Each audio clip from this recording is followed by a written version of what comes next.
જય શ્રી રામ.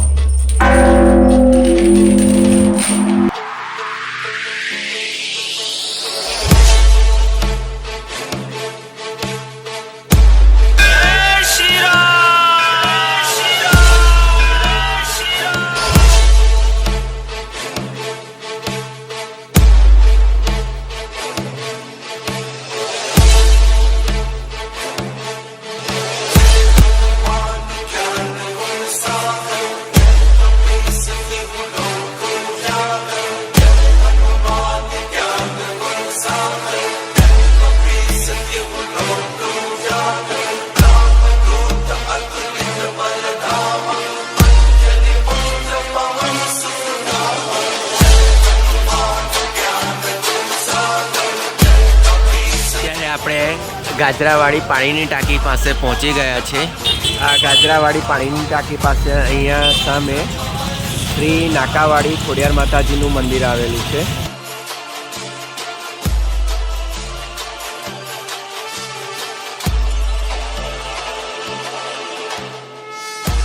આપણે અત્યારે વાડી વિસ્તારમાં પહોંચી ગયા છે. આ નગરપાલિકા શાસ્ત્રીબાગ, આ શાસ્ત્રીબાગ છે. આ 4 રસ્તા પડે છે ત્યાં શાસ્ત્રીબાગ છે વાડી વિસ્તારનો. આગળ ભારત માતા મંદિર, સ્ટેચ્યુ ઓફ હનુમાન અને રુદ્ર પ્રતાપ હનુમાનજીનું મંદિર આવેલું છે. નગરપાલિકા પ્રેમાનંદ સંસ્કાર કેન્દ્ર વાડી, આ વાડી. આ સામે સ્ટેચ્યુ ઓફ હનુમાન, તળાવ છે. આ 3 રસ્તા ગાડી જ એક મોટું તળાવ છે અને ત્યાં એક આ વિશાળ ગેટ જોવા મળશે કે જ્યાં અહીંયા સામે એવી હનુમાનજીની ટોચ ઉપર વિશાળ સિલ્વર કલરની પ્રતિમાના દર્શન થાય છે. ચાલો આપણે નજીક જોઈએ. હજી બાંધકામ ચાલુ હોય તેમ લાગી રહ્યું છે અને અહીંયા સામે ટોચ ઉપર હનુમાનજીની પ્રતિમા, સ્ટેચ્યુ ઓફ હનુમાન, વડોદરા વાડી વિસ્તાર. હનુમાનગઢ વડોદરાના વાડી વિસ્તારમાં આવેલા મહાદેવ તળાવની મધ્યમાં આવેલા હનુમાનજીની વિશાળ પ્રતિમા, ધ સ્ટેચ્યુ ઓફ હનુમાન. અને અત્યારે આપ જે જોઈ રહ્યા છો તે છે મહાદેવ તળાવ. વડોદરામાં વધુ એક ગગનચુંબી પ્રતિમા કે જે વાડી વિસ્તારમાં મહાદેવ તળાવની મધ્યમાં 150 ફૂટ ઊંચાઈ પર હનુમાનજીની પ્રતિમા પ્રસ્થાપિત કે જે 10 કિલોમીટર દૂરથી પણ જોઈ શકાય છે. હનુમાનજીની 31 ફૂટ ઊંચી મૂર્તિને તળાવમાં બનાવાયેલા 150 ફૂટ ઊંચા સ્ટેજ પર સ્થાપિત કરવામાં આવી છે. સાંજ પછીના સમયમાં અહીંના ધ સ્ટેચ્યુ ઓફ હનુમાનજીના દર્શન કરવાનો નજારો કંઈક અલગ જ લાગે છે. આ બાજુથી આવ્યા, સામેથી આ રસ્તો છે.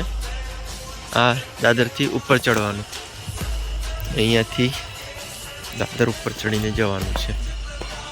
ઉપર જવા માટે દાદર અને લિફ્ટની પણ વ્યવસ્થા છે. 10:30 વાગ્યા છે, બંધ થઈ જતું હોય, પણ આજે હનુમાન જયંતિના પવિત્ર તહેવારના દિવસે અમને સિક્યુરિટી ઉપર જવા દીધા.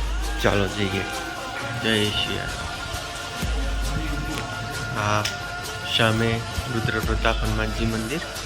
આપણે આ ગેટેથી આ બાજુ 4 વ્હીલર લઈને આવ્યા. દાદર ચડીને પણ જઈ શકાય છે અને આ લિફ્ટ દ્વારા ઉપર જવાય. સીધો રસ્તો વહેલો મોડો બનશે.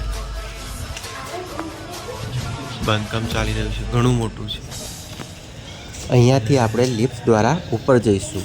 કુલ 9 માળ સુધી ઉપર જવાનું છે અને ત્યાંથી પણ ઉપર દાદર ચડી વિશાળ બેલ અને તેનાથી ઉપર દાદર ચડી ધ સ્ટેચ્યુ ઓફ હનુમાનજીના દર્શન કરીશું.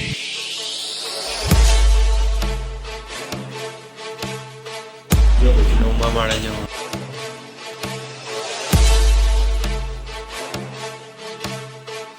એટલો સરસ ઠંડો પવન આવી રહ્યો છે. સામે પૂનમના ચંદ્રમાના દર્શન થઈ રહ્યા છે. રંગબેરંગી સિરીજો છે. વડોદરાની ઉપર પહોંચી ગયા છે અમે.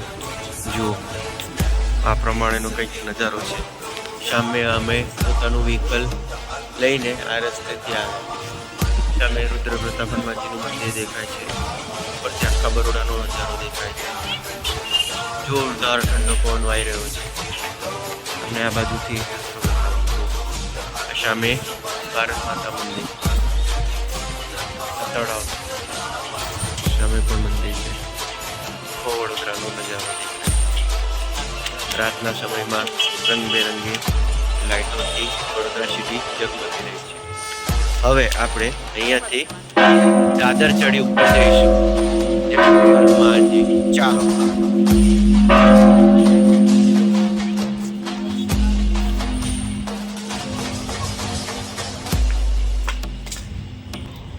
નવમા માળ સુધી લિફ્ટ આવે છે. હજી 1-2 માળ આપણે આ દાદર થકી ઉપર જવા પડશે.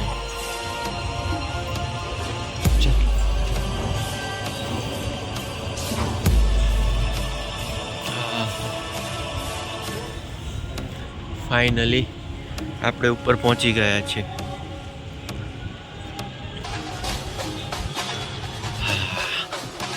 જો આપણે 9મા માળ નીચેથી 9મા માળે ઉપર આવ્યા અહીંયા સુધી.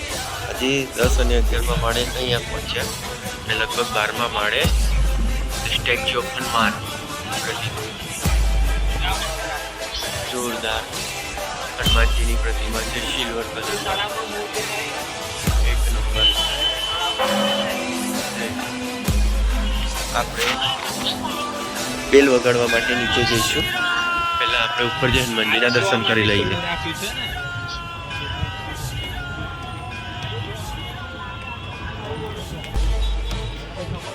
જય શ્રી હનુમાન. જય શ્રી જો હનુમાનજીના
હનુમાનજીની વિશાળ પ્રતિમા સિલ્વર સ્ટેચ્યુના દર્શન કરી અમે નીચેના માળે આવી ગયા છે, જ્યાં જય શ્રી રામનો એક વિશાળ કંઠ લગાડવામાં આવેલો છે.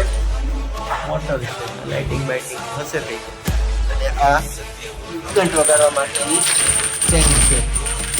આપણે આ વિશાળ ઘંટને વગાડીએ. જય શ્રી રામ. જય બજરંગબલી. હર હર મહાદેવ.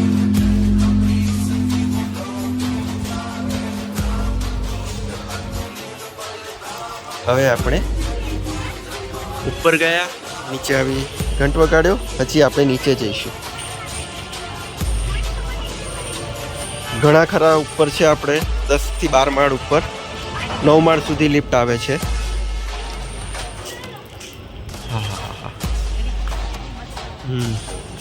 સામે ભારત માતા મંદિર, વાડી વિસ્તાર અને આ રુદ્ર પ્રતાપ હનુમાનજી મંદિર. આ સામે આપણે જે ઘંટ વગાડ્યો એની ઉપર સ્ટેચ્યુ ઓફ હનુમાન. રામ લક્ષ્મણ સીતાજી. જય બજરંગબલી.